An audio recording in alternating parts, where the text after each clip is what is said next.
Purpose under pressure. It's about that pressure, that thing that tries to knock us off of our path, off of our purpose, and the thing that we're trying to do good. But what happens when that pressure is the purpose? And that thing that's trying to knock you off, it's also what you're fighting for. We're talking about family here. We're talking about helping other people. And the things that can cause us the pain are the things that we have to fight for the most. Gail Laux is our guest next on Purpose Under Pressure. Well, the heat is on. Let's get cooking. This is Purpose Under Pressure. It's a podcast about people, business folks, community leaders, people, normal, regular old people just like you and me. We wake up in the morning, we swing our legs out of bed, we put our feet on the floor, and we get after it, right? And the pressures always seem to find us. They always kind of try to knock us off our purpose. And it's what happens next that is what this show is all about. Do we let that pressure kind of steer us in a different direction, take a shortcut, maybe don't even do it at all? Or do we stand up to it? That's what this is all about. It's Purpose Under Pressure. If you are back and you're enjoying the show, please don't forget to tell someone about it. You can do that by liking us, by following, subscribing. Tell anyone. It's how we let people know this show is out there. There are 100 billion podcasts, and this is just one. And I'd like to make a difference with it. That means people need to hear it. So if you'd like to kind of push this along, I'd really appreciate it. And I say thank you in advance. Purpose Under Pressure is brought to you by my friends at Sandler by the Ruby Group. They are sales training, business development professionals, serving sales professionals nationwide. From their Akron, Columbus, Ohio locations, they're also in Jacksonville, Florida. They are even in Capital Region, upstate New York. It's sales training, it's business growth, it's revenue generation. But the thing that makes them different, the reason they're a part of this program, is that they are on purpose. They don't do it with gimmicks. They don't do it with techniques. Well, there are some techniques, but they're not shady. They're not glitzy. It's real. And it's how you ought to be running your business and how your sellers ought to be representing you. So if you're looking for that kind of an angle to kind of differentiate your business, Sandler by the Ruby Group can help you out. If you'll check them out online, I'd appreciate it. They are at rubygroup.sandler.com. I met our guest today many, many years ago, and she was doing something amazing and something good and something different. And I'm really excited to introduce you to Gail Laux. She's the founder of the Ohio Bird Sanctuary in Richland County. The Ohio Bird Sanctuary would not exist without Gail and a lot of other people and a lot of vision and mission. And it's not something that everybody wants to do. And so it is almost the definition of Purpose Under Pressure. Let's talk about it. And let's introduce Gail Laux. Welcome to Purpose Under Pressure. Thank you, Brian. Glad to be here this morning. I'm really glad you're here too. It's been a long time. I haven't seen you in quite a while, and you have retired from the Ohio Bird Sanctuary and you're doing different things. Is that right? Well, kind of, yes. So I have stepped out of the role of executive director. Okay. Often, and we'll talk about that a little bit later, but that's often a tough transition for an organization to go from the founder to the next leadership. And so I'm still involved as the founder, helping to generate revenue for operations. And I'd still like to go out and volunteer and help. So yeah, I couldn't walk away completely, but I've handed over the reins to the next generation. And that's what this show is kind of all about, isn't it? The purpose doesn't go away just because different things change. What drives you in the first place, and you can't just turn it off. You can't. No. It's hard for people to retire or to do something. It's like, this is my life, right? So tell me how it's going. Tell me some good things. I want to talk about the bird sanctuary. I want to talk about you, and we want to talk about the development and all the things that kind of cause pressure along the way. But brag a little bit. Tell me, you won a big award in Richland County, the Chamber Recipients Award, which is something. I got the Chamber's Award from the Chamber of Commerce, which was very much, unexpected. But I was very honored and humbled by that. And it was, what I loved was obviously what people see in you that you don't always see in yourself. You get to see through those interactions. And I was glad to hear that so much of it was that I have supported people in a very kind manner and have made a difference in this community. So when you hear those types of words about yourself, it's definitely reaffirming that you're on the right path, right? Yeah. It makes it kind of, it's not really, it doesn't change why you did it, but it is nice to know that people noticed. Right. Isn't that right? Yes. Tell me a little bit, Gail, about the Ohio Bird Sanctuary, beginning of it and kind of the success of it. And let's let people know kind of what this is all about. Bit. So it started back in the late 80s on the farm of my husband and I. Once again, joint effort from the local park district and the wildlife officer. There was a need in the community. And I had a passion for the birds of prey, but more about educating people about them. So for about 10 to 15 years, the project was operated and grew on our small farm in Belleville. And then it was time to make a decision. And that's that purpose under pressure. It was either, do we slowly just close our doors because I was had a 2-year-old and pregnant with another, and do we kind of redirect our lives, or do we take the next step? It had to move. It had to do one or the other. It couldn't stay on the farm when I'm also raising little girls on the farm at the same time. So we had to make a big decision, and the community really and those around us encouraged us to make the big step of, let's find a place for the bird sanctuary. And for about 3 to 5 years, we were pursuing the perfect property, which we found. Which we partnered with an old Boy Scout camp that was struggling financially, and we were able to step alongside them and manage the property and grow the bird sanctuary out on beautiful 55 acres of Camp Avery Hand. And then, which we'll go back over the story, grew, more public involvement. And the direction has always been about creating these opportunities for people. And one of the things that through was always a passion, but became a personal endeavor because of our daughter ended up being in a wheelchair, was making nature accessible for everybody. So fast forward to today, 36 years later, the bird sanctuary is woven into the community, is the top facility for rehabilitating birds of prey, is completely accessible through a treehouse built by the treehouse masters. And we are now a spot that individuals who have disabilities can engage in nature along with everybody. What we want is not just a place for them, but their place that their families can bring them. So it brings in that really cohesive nature and supporting families and supporting all individuals. So it has grown and then went through the last phase of maturity, which was handing it off to new leadership. So a lot has happened in 36 years. Yeah. 36 years. And so if you can think back to that time when the pressures were kind of making you decide, did you envision this kind of impact, this kind of growth, this kind of really amazing thing that you've been able to bring to the community? So if you ask me that, my initial one would be no, until during the process of telling OBS's story, I dug through the archives. And you can go back and look at exactly what I said today, I was saying all those years ago. So it was the driving core values of it. And we found old documents that had been created by the mayor of Mansfield back in the early 90s, and the layout actually over time grew to that, where it really was, it was nice to see we never got derailed. Like, a lot of things happened and we were always listening to what the community wanted, but it always still stayed on that really true to its mission, and people believed in it. And that's a huge one when you have those individuals who supported you 25 years ago. When they come to the sanctuary now, they're so happy to be involved in that, and it's still what they wanted it to be. It hasn't morphed into something they don't recognize anymore. And I love the fact that you looked back on it. You really didn't think that was what you were doing, but everything you put in paper, everything you talked about, I imagine if you could draw a picture of it, that's purpose. Right. Yeah. That's something deeper than even any of us really know. It's just kind of, for however you want to believe, it's part of us. Right. And you knew it back then. You just didn't know it. Is it hard to generate community support for something as specific, and maybe people don't see the vision as an Ohio bird sanctuary? I'm sure with the nonprofit, you had to generate a lot of support and a lot of, fundraising and different things. Was that difficult to quote unquote sell to the community? It was, when somebody had a preconceived notion of what we were.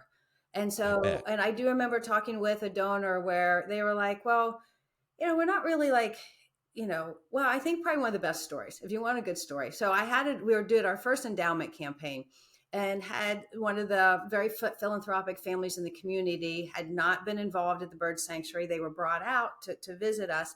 And I have kind of all what I'm planning on doing. I'm going to fly one of our hawks. Like, it's all going to be about the birds. Well, at the same time, we were running our summer camps because it's all about kids. So all along our brick walkway are 25 kids with hammers building birdhouses. So it's not feeling really peaceful in the moment. And I'm thinking, oh, this is going to be hard. And so I start to talk, and this gentleman kind of stops me mid-sentence. He goes, I don't really like hawks. they eat the birds in my bird feeder. And he said, but what's going on with these children over here? Yeah. And so that's where you pivot, right? And you're like, okay, I'm going to talk about something, and then they were one of our lead donors in that capital campaign that we were having. And so part of it is, what your core values are and what you're trying to accomplish, but don't get don't put on the blinders and not hear what people are saying. And so I think one of it is some people think we're all about birds. Some of people only see, that we're hiking trails. So that's been very much our,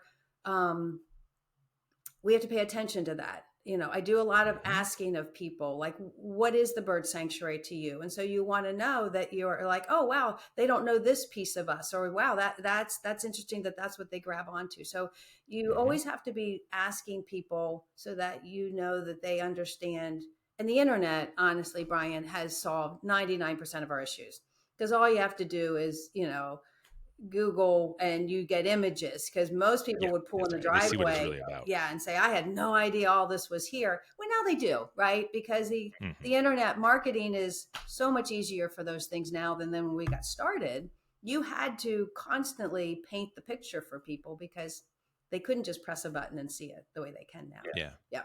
And you kind of started off the conversation with that. You said, we've done this with the whole bird sanctuary, but look what we've actually done. And you talked about for handicapped children and those in wheelchairs and being access and community access and things of that sort. It's not so much about birds. You mentioned nature. You mentioned conservation. It is about birds. It's all about birds. And yet it's about so much more than that. And so, yeah, the internet has solved your marketing problem a little bit. That's for sure. It did. But Yes, it did. so tell me a little bit about pressure, because I know it's not easy. It's never easy to run a nonprofit. I think maybe sometimes harder than business. I think sometimes people think nonprofits mean like for loss. Right. And you just got to do the minimum, but you haven't done the minimum. You've grown and you've reinvested and you've kind of brought back a lot of value. Where have the pressures been that have tried to get in the way of knocking you off of your purpose? One of them was having people grasp onto what you just said, Brian. This is a nonprofit business. That word business, people don't like. They want you to be a charity. Well, a charity is going to survive completely on generosity, which is lovely, but fluctuates. A business is going to have a business plan. And that's probably from the very beginning. I probably see more business like than a lot of my peers.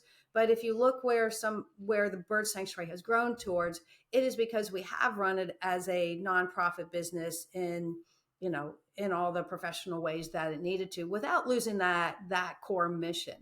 The pressures were a lot. It was I had a friend in '95 when we were thinking about getting the property. He ran the World Bird Sanctuary, and he said to me, "Are you sure?"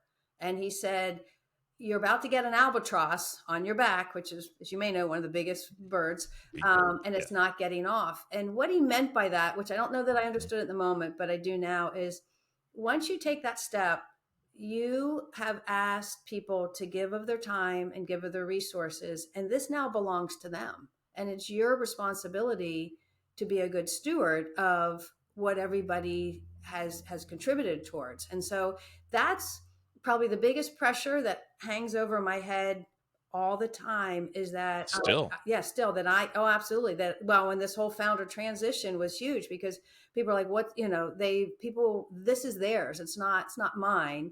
And I'm just to be the steward of that and make sure that it continues to grow and flourish. And it was a 7-year process we went through getting ready for hiring a new executive director. It was very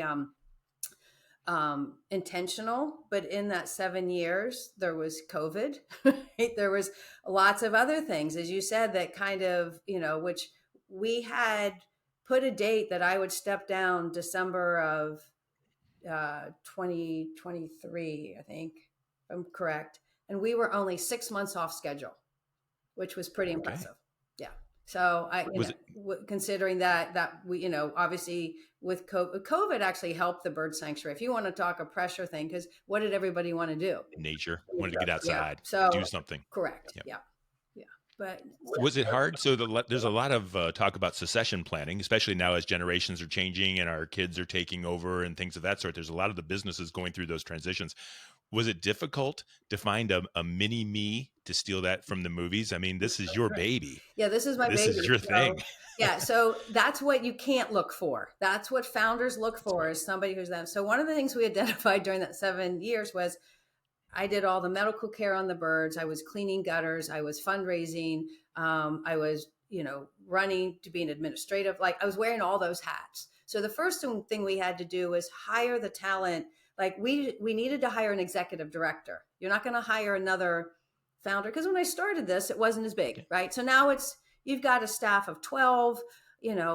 Almost 100 acres. There's a lot more going on. So that was sort of that process. So what we were really looking for was somebody who had administrative skills and a passion for nature.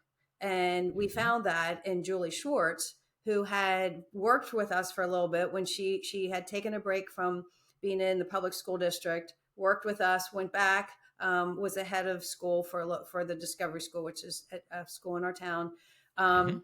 And so she understood the bird sanctuary, but she had that administrative skill. And that was sort of what we had. But in the meantime, I had to find the other mini me's, as you said. And probably the biggest keystone in that is the gal Amanda, who's in charge of our birds. A little bit easier to find people to educate, to be administrator, but to find somebody with the skill sets, That's a niche. that's a niche. And then who Yeah. wants to live in Mansfield and work for pennies, right? So That's who right. is that person? So Amanda started in high school with us as an intern, went off to do great things. She's a certified vet tech. And I probably courted her for over 6 months. Like, I can't leave if you don't come back, was pretty much Hmm. the conversations we had. And she came back when we didn't have all the capital improvements we have now. And so, but I promised her, I said, this is coming. Like, you will be able to do x-rays on site, surgeries on site, like all those skills that you bring to the table. We now have the flight cages used by other facilities in the state. So the bird sanctuary is the pinnacle of rehabilitation in the state. Great story just went out about Star, an eagle, where the division found it and they said it's not going anywhere but the Ohio Bird Sanctuary. So those are those feathers in the cap, to use a bad pun, but those are those things that I am very proud of, is was able to start something, but then find the people that are going to Yeah. continue helping it grow and do greater things. Yeah, continuing the thing that you love so much and that Right, you're so passionate about. right. So let's talk about a little bit more purpose under pressure. You have this purpose, and you can tell it was ingrained because the purpose knew what it looked like even before you did. Right. But then along the way, the pressures came, and you mentioned it already. I'd like to go back to it. You mentioned your daughter Mm-hmm. ending up in a wheelchair, and I don't know the entire story, but I know it goes deeper than that. And I know that that was your family is your purpose as well, and in this case, also your pressure. Right. Can you talk about that? Looking at the typical salesperson, everything they do day in and day out, if we simplify all of that and really boil it down, they have two superpowers. First superpower that salespeople have is how they behave. Second superpower they have is what they say. As a seller, we only have two problems.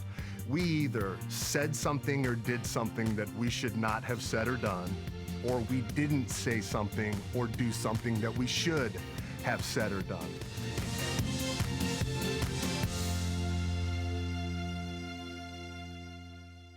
You mentioned your daughter Mm-hmm. ending up in a wheelchair, and I don't know the entire story, but I know it goes deeper than that. And I know that that was your family is your purpose as well, and in this case, also your pressure. Right. Can you talk about that? Mm-hmm. So we lost Samantha 13 years ago. When she was in junior high, she was diagnosed with what's called NF2, and this is a condition in which you grow tumors on your nervous system. So first thing it does is often it's on your auditory nerve. Start to lose her hearing, and then she loses her balance because there's pressures on the brain. Then they're on the spine. So gradually had her to the point where she was legally blind, deaf, and in a wheelchair.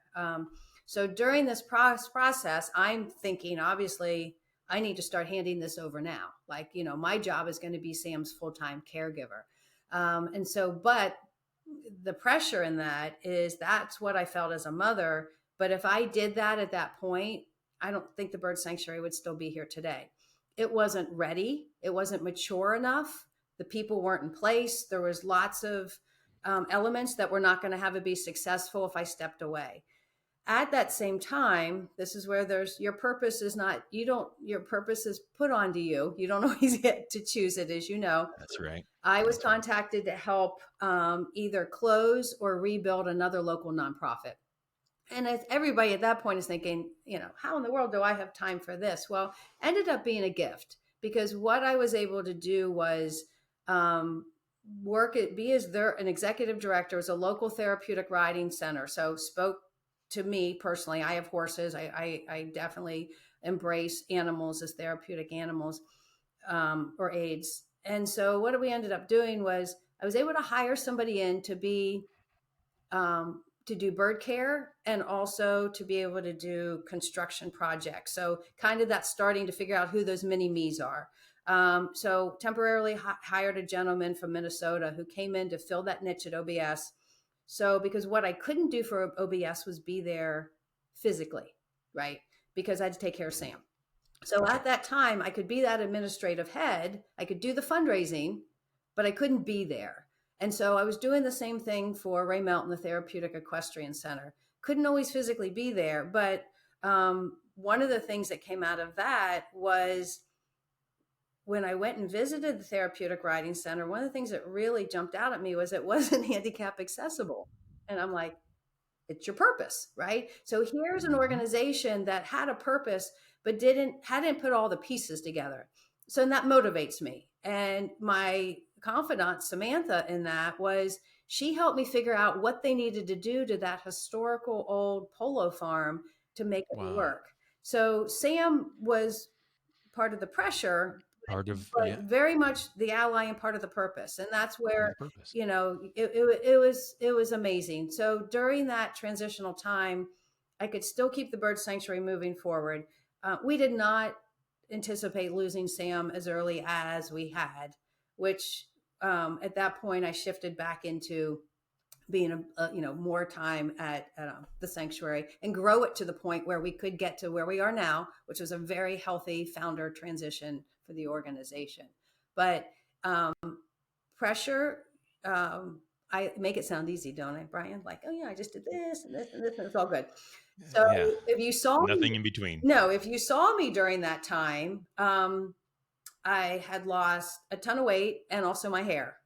And so then people think I'm battling cancer at the same time, which fortunately I was not battling that type of illness. But the stress toll, I was doing everything, but I can't say that I was managing the pressure as well as my story sounds like I did. And then I had to learn, if I don't take care of myself, I can't, none of this, I've lost everything.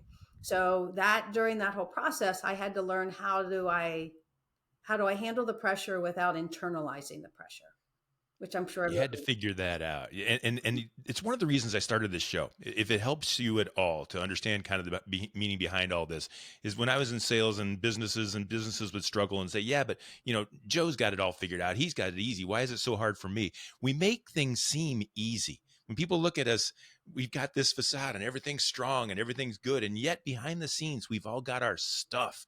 And some people's stuff is a lot deeper and harder and more painful.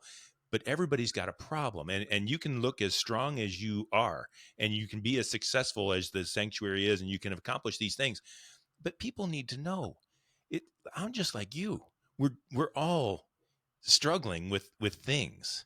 And your story is exactly what I'm trying to portray to others, is to never give up and never stop and never think you're alone, because you're not the only one that's been through this. Right. Other people are going through it too. Right. I'm interested, Gail, and I don't know if this is a fair question or not, but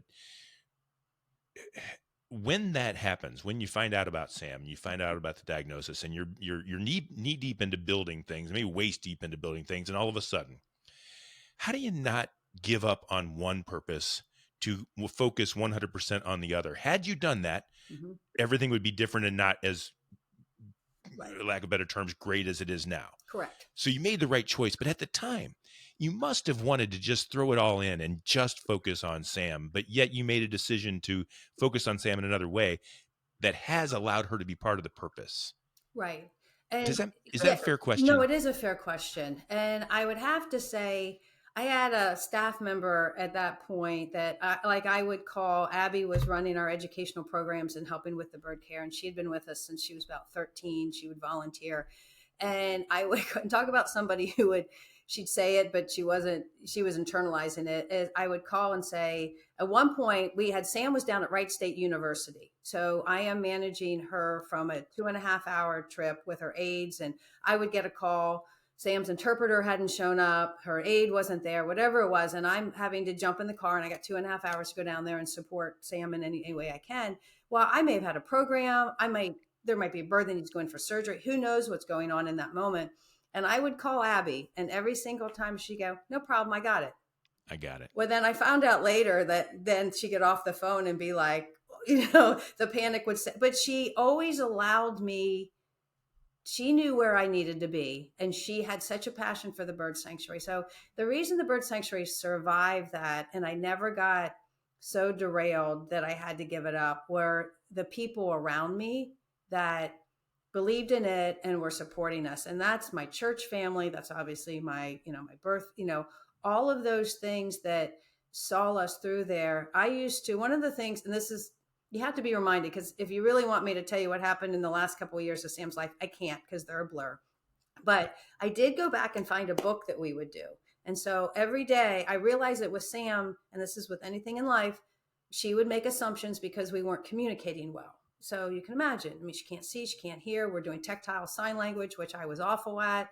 And so she had this computer thing called a My Reader that she could scan and make the letters huge and bring them across her screen, because her eyes wouldn't track. So if she could look forward, she'd see these giant letters. So that's how she could still read and communicate.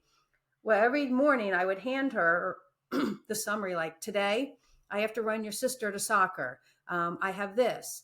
But what I found in there was, Nancy's going to come over and stay with you, or you and I have to go to the Cleveland Clinic, but Son's going to come pick up Sarah and get her to whatever it was. The people, Brian, that made that work, I honestly forgot about. It was a village, that people were there. And I think that's where, under pressure, if there's any lesson in this, it's that you're not alone. Like when when you're under pressure, if you don't lean on others, you're gonna fold. You're gonna implode. You're gonna fold. Yeah. What's next? What are the challenges in store for the new folks, the mini me's that are now bringing success to the How Bird Sanctuary? What's on the horizon that they're going to have to deal with? And what's next for you, Gail? What are the pressures that you can see on the horizon you're going to have to overcome? Right.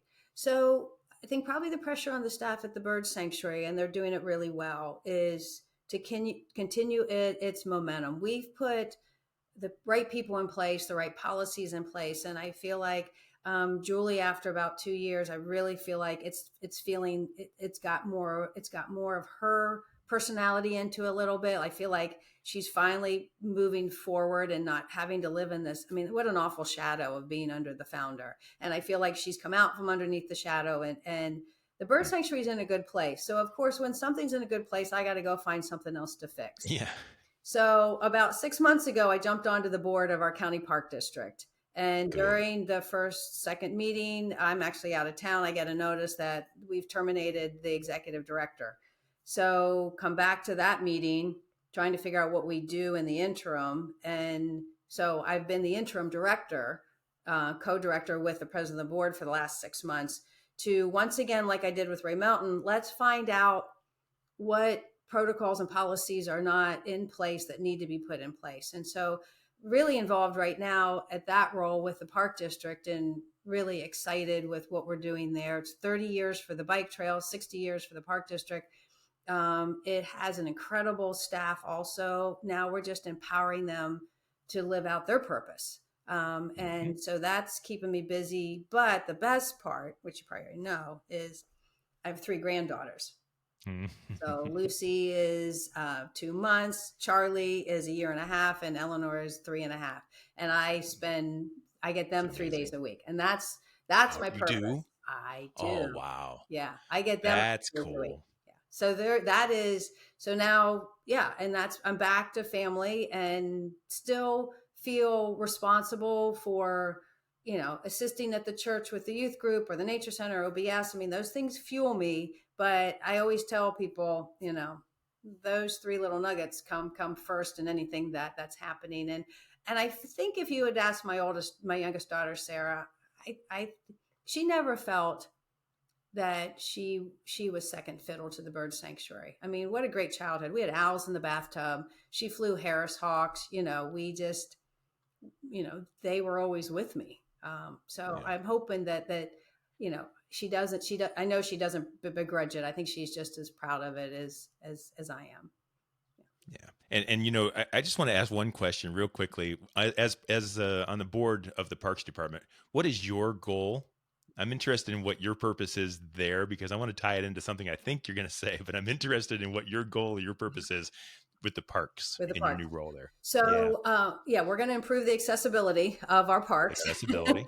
Yeah. And one of it is, I just think there's so many people who don't even know the parks are there and what those resources are. So my kind of PR marketing exposure, brain goes into action, which is why I'm chairing up these celebrations that are happening over the next 2 months.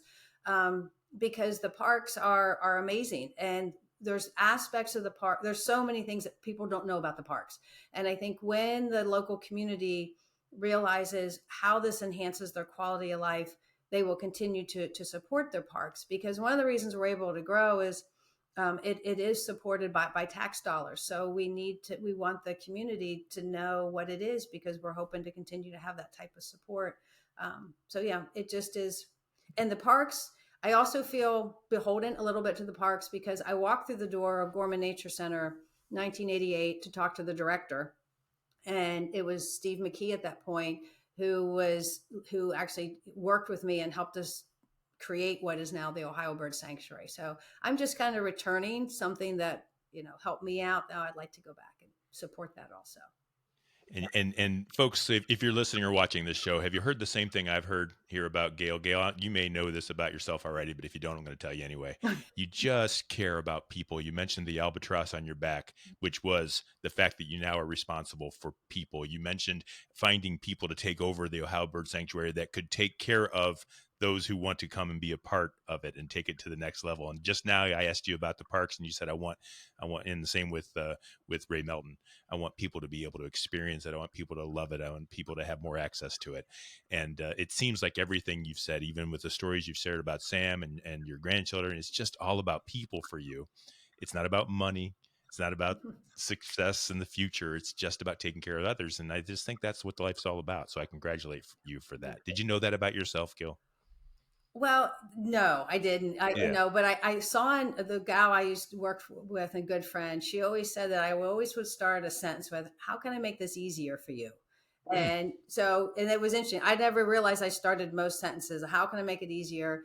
And that was what did come out from the chamber, was that I guess one of those things that I did things with kindness. So yeah, if you met me as a child, I was all about animals, right? Everybody knew I would do animals, but I think I never really realized how much of that tied into that. It's, it's people. I mean, and it's. And so final question, why birds? Why birds? Okay. So why Yeah. birds? Yeah. One, okay. I'm going to give you another cliche, canary in a coal mine. Okay. Whatever is going on in our environment is going to be blown up in the bird world.